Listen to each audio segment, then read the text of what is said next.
The last time I was talking to you, I shared with you about two men that had never died, and that was Enoch and Elijah. Enoch lived in a really bad time. That was before the flood, and people were doing everything that was right in their own eyes.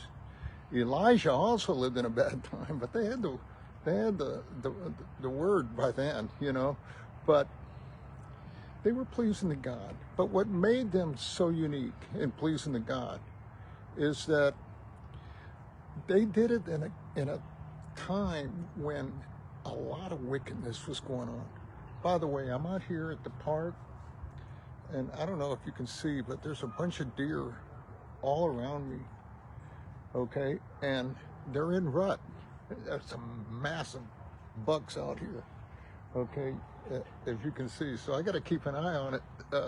Can be dangerous when those bucks come up, but I'm not bothering them, and But I wanted to share a little more to the backdrop of why it was such a bad time when Elijah was living.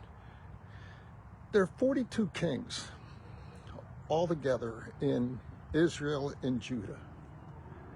42 kings. Of those 42, 15 of them were murdered. 15 of the kings were murdered. 2 of them committed suicide, and 2, God just killed them flat out. The kings, the 42 kings, represented both the northern and southern tribes of Israel. Okay? Israel, basically, and Judah. Of the kings of Israel, in the Bible, in 1st, 2nd Kings, it actually tells us which king was good, evil, and extremely wicked. Well, of the 42 kings, only 7 of them qualified as good, and one of them so-so.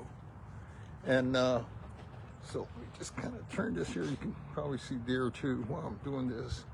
But they had 42 kings and 1 queen.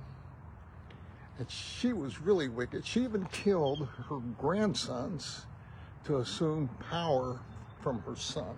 Can you believe that?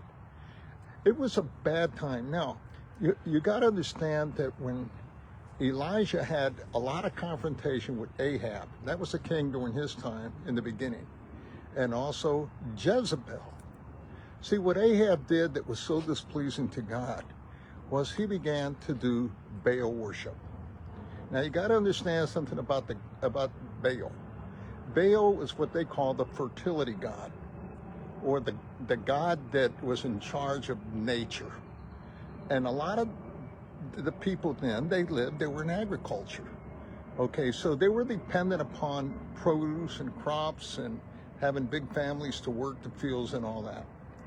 Well, when Ahab started doing Baal worship, that was bad enough. But then he married Jezebel.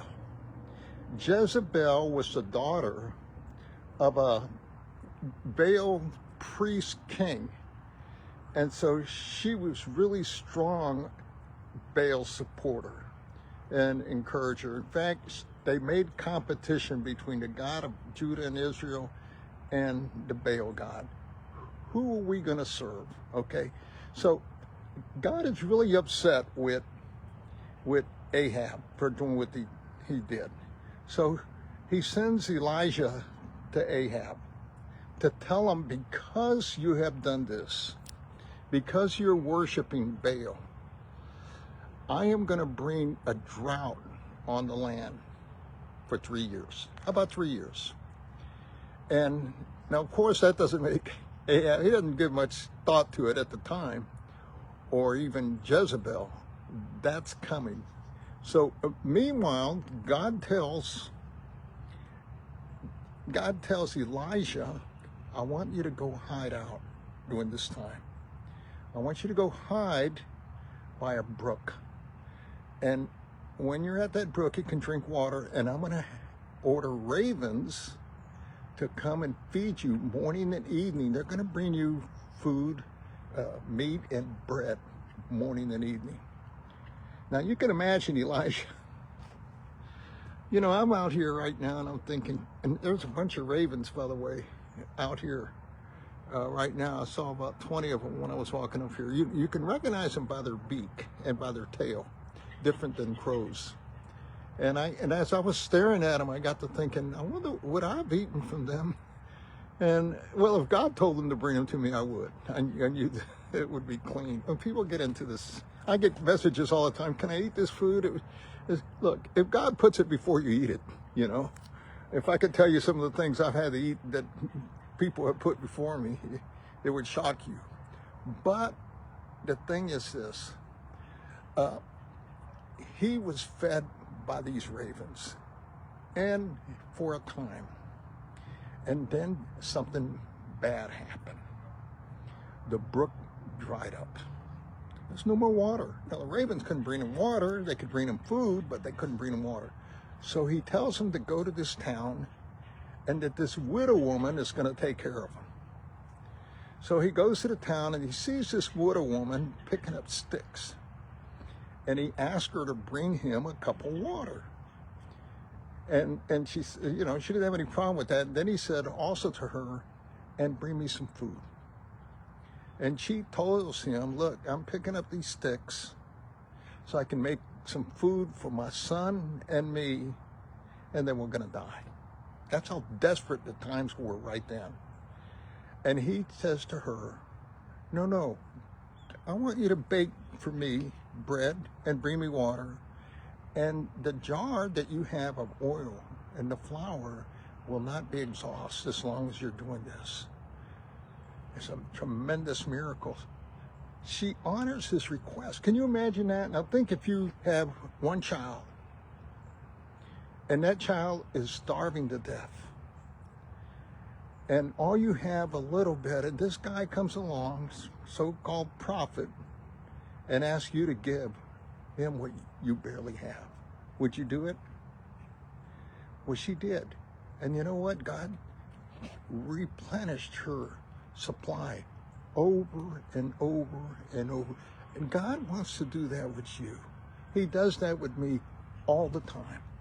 He replenishes my supply in some of the most amazing ways. So anyway, and that's what I'm going to say today, is because it's important for you to understand that these kings of Israel, they lasted about 600-700 years, maybe at the most, that they had succeeding kings in both Israel and Judah. And then they totally blew it. They went into idolatry and they were sold into captivity.